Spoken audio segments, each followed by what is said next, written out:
তো এটা কি মুম্বাই পুলিশের রিমেক নাকি কিছুটা নতুনত্ব আছে?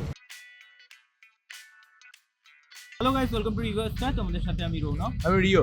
আজকে চলে এসেছি আমরা রশন অ্যান্ড্রিউসের নতুন সিনেমা দেবা তার মুভি রিভিউ করতে, যেটা আমরা আজকে কিছুক্ষণ আগে হল থেকে দেখে দেবো। আগে এটা ইন্ট্রোডিউস করে দাও যে আমরা এরকম ভাবে কেন করছি হঠাৎ। ওকে, তো দেখো, এটা যেহেতু বেসিক্যালি দেবা সিনেমাটা একটা অ্যাকশন ধর্মী ফিল্ম, এবার সেই কারণের জন্য আমাদের মনে হয়েছে এবার একটু চেঞ্জ করা হোক। তো যেগুলো অ্যাকশন ধর্মী ফিল্ম হবে সেগুলো আমরা এরকম গাড়িতে বসে রাস্তায় যেতে শুট করবো। তো দেখো, যেহেতু এটা প্রথম থেকে একটা হাইপ উঠেছিল যখন ট্রেলার তার আগে টিজার বেরিয়েছিল যে এটা মুম্বাই পুলিশের একটা রিমেক হচ্ছে। বাট যদি তোমরা মুম্বাই পুলিশ নাও দেখো তাতেও কোনো প্রবলেম নেই, কারণ তোমরা এটাকে একটা নতুন সিনেমা হিসেবে নিতেই পারো।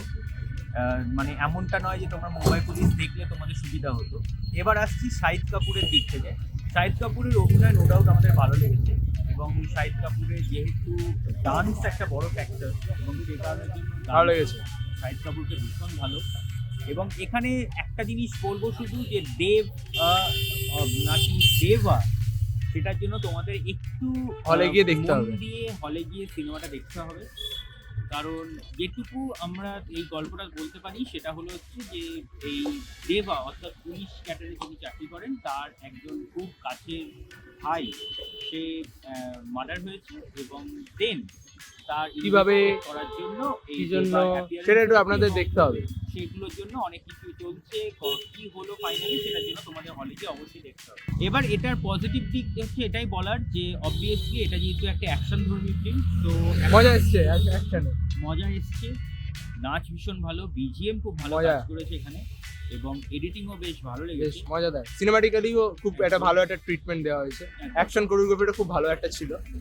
তো এবং ইয়া, নেগেটিভের দিক থেকে বলাটা হচ্ছে এটাই যে আমার সেকেন্ড হাফে গিয়ে মনে হলো এটাকে অনেকটা বেশি টেনে যে বড় লেন্দি করা মানে হয়েছে। স্ক্রিন প্লেটা অনেকটাই এবং, মানে লেন্দি করা আছে। সেটা, একটু যেটা সেকেন্ড পার্টটা থেকে সেখানে একটু রিডিউস করলে ভালো হতো, কারণ ফিল্মটাকে অনেকটা বড় দেখাচ্ছিল, এবং কিছু কিছু পার্টস আছে যে জায়গাগুলো বারবার আসছে, রিপিটেড ভাবে আসছিল, তো সেই জায়গাগুলোকে যদি একটু কেটে ছোট করা যেত তাহলে অনেকটা ভালো লাগতো।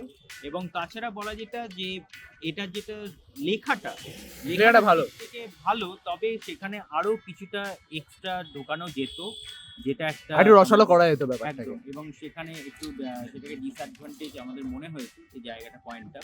তবে যেভাবে সাজানো হয়েছে ব্যাপারটা ইন্টারেস্টিং। ইন্টারেস্টিং প্লট ওয়াইজ ভাবে সাজানো হয়েছে, এবং কিছু কিছু জিনিস যেগুলো দেখানো হয়েছে বেশ নতুনত্ব ব্যাপার। তো ওভারঅল দেখতে গেলে দেবা একটা ভালো সিনেমা। তোমরা অবশ্যই এসো, হলে এসে সিনেমাটা দেখো, এবং কেমন লাগলো কমেন্টে জানাবে। জানি। তো এই ছিল হচ্ছে আজকে দেবা মুভি রিভিউ ভালো লাগে লাইক করে শেয়ার করে, এবং চ্যানেলটাকে সাবস্ক্রাইব করে দিও। কেমন লাগছে সেটা কিন্তু কমেন্টসে জানাতে ভুলো না। তো ভালো থাকবেন, সুস্থ থাকবেন এবং সিনেমা দেখবেন আমাদের চোখ দিয়ে। Thank you.